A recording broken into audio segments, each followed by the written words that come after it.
Nice. This time we don't have a decroded camera angle because I forgot to zoom out. Yeah, last time I like did the whole video, I looked at it after and I was like, this is so close on my face, but it's fine. I didn't want to redo it and ruin the magic. So I'll try to keep it somewhat consistent, but like I said, this channel and specifically this series is very just kind of candid, and I don't feel like editing much either. So it's gonna stay that way at least for now, but we'll see. Okay, so day 4 of the Path of Enlightenment. Things I have wrote down. So first thing is meditating with distractions. This one has been pretty tough for me. I know it just takes practice, but I get like very easily distracted when I'm meditating.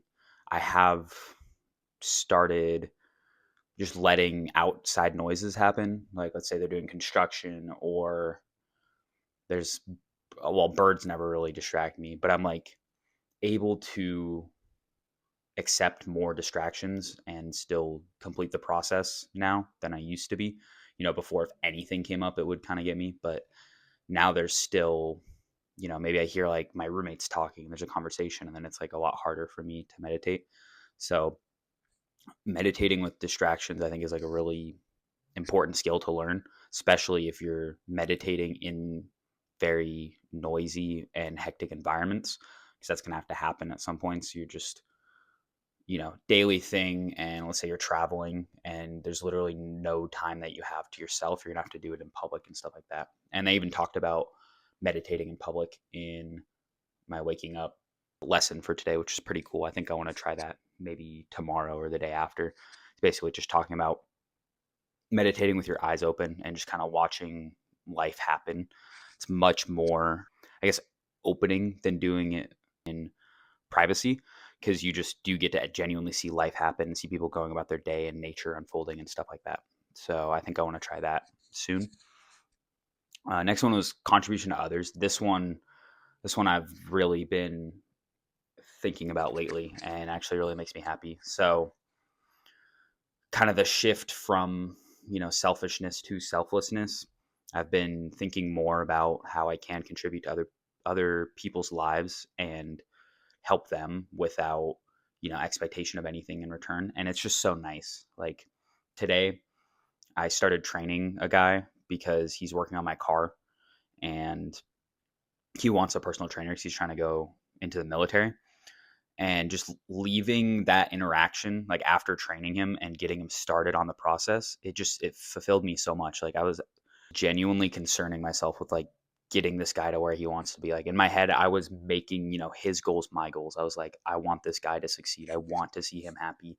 I want him to get everything that he desires. So it was like really cool, almost living vicariously through him, and then having that increased drive to do it because it's for someone else, and because I just kind of like established a connection with him. And then that also just kind of got me ways of thinking that I can help people without expecting anything in return. Because there's a lot of times it's like, okay, you're selling something and you're getting money, or in that case, the original agreement was like, I'm going to train you. So you're basically giving me money off the repair on my car. But it's like doing things for free. It made me think, okay, imagine if I was me and someone like walked up to me and gave me something for free. Like that's so cool. That's such a wonderful feeling, and it just spreads love and positivity. So I want to do more of that. I want to just do random acts of kindness with, no expectation, no payment, nothing like that. I just want to help people. So that's been kind of my focus lately. And on top of that, I started thinking, okay, maybe I should take every day as like, how can I make someone's day better? Like every moment you're capable of doing it, you should think, how can I improve somebody's day, or how can I improve somebody's life? Because that's really what gives you that like long-term lasting fulfillment, way more than things that benefit just you. If you make somebody happier, then they win, you win, like you feel better and they get whatever you gave them. So it's just so cool that kind of works in that way where, you know, everyone wins, and it's just a good thing. Like there's literally no negativity about it. Even if you're doing it for a selfish reason, it's still a good deed. So it's like, I think that's really cool. And then acceptance. I have also been learning about acceptance and really trying to just accept my life as it is lately instead of, trying to push the narrative forward or do these things that I was doing before.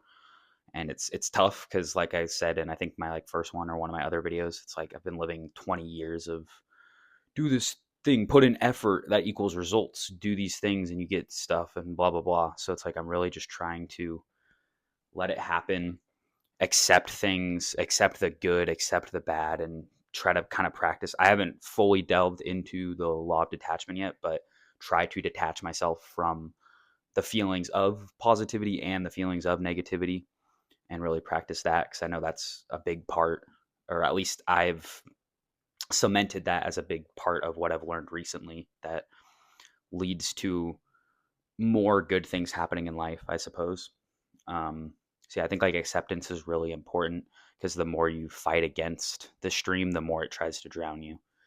On top of that, I also wrote down detachment. So yeah, like fully detaching from your reality, just everything, just experiencing it as it comes instead of trying to judge things and trying to put these emotions on them, I think is a much better way to live, at least for me. If I'm not letting these emotions cloud my judgment and make me do things that I regret later, that's nice. And then that also increases my capability to do good too, because I'm not like, let's say today with the dude, we were like agreed that I could make him a meal plan. And then there was like for a split second later in the day, I was like, oh, I don't really feel like doing this meal plan. Like, I don't want to do that right now. And then I just kind of like detached from that emotion. I was like, I should just do this good thing also because I said I was going to do it. Like, I want to be of my word. And then I was just like, I just do it. It makes, this person's life better, da da da. And then I just did it. And I was like, oh, I feel good after doing it. So it's like detaching yourself from those powerful emotions has a lot of effects overall. And then the last thing that I wrote down literally like 5 seconds, well, not 5 seconds ago, I've been recording this whole time, but right before this video and what I was like researching on my computer is like ordinance as a monk, because kind of been like floating around my head, obviously, because I've been doing this stuff. And I think it's always like come up at one point or another in my life as just a thing. Like it's always an option in this stuff. So like actually looking into it and kind of what the process is. Cause in my mind, like the biggest barrier to entry is like, okay, I'm going to have enough money to support myself and like get there and all that stuff. But it's like, it sounds relatively easy. It sounds like you, for the most part, choose where you want to ordain at, and then they'll provide you with like food, clothing, housing, and all that stuff. So it's like, oh, sick.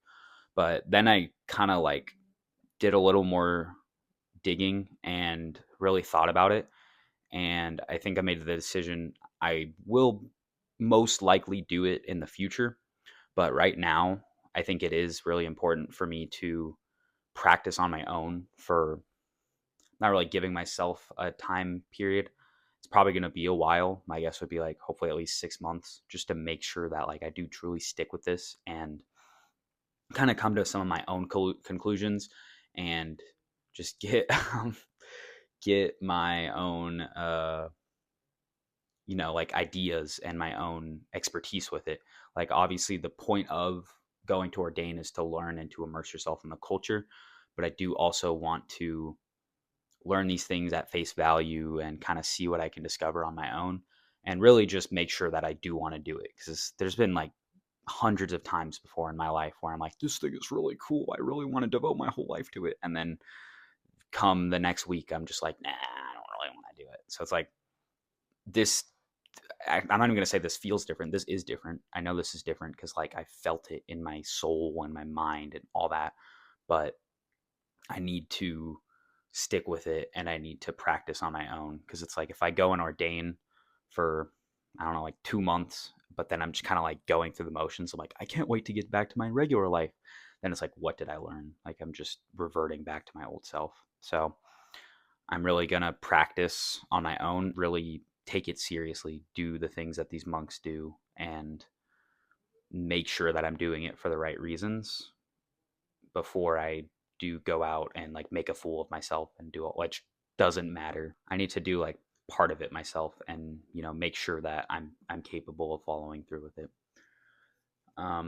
But on the like subject of ordinance, it does sound pretty easy. It sounds like Thailand. There's a lot of places to go and do it. So I'm actually in the process of getting my passport again because I had lost my book. I think I've lost it like twice or something. Like I don't know what is up with me and losing important objects, but um, I'm working on getting that. So that, regardless, is probably going to take 6 months minimum because government.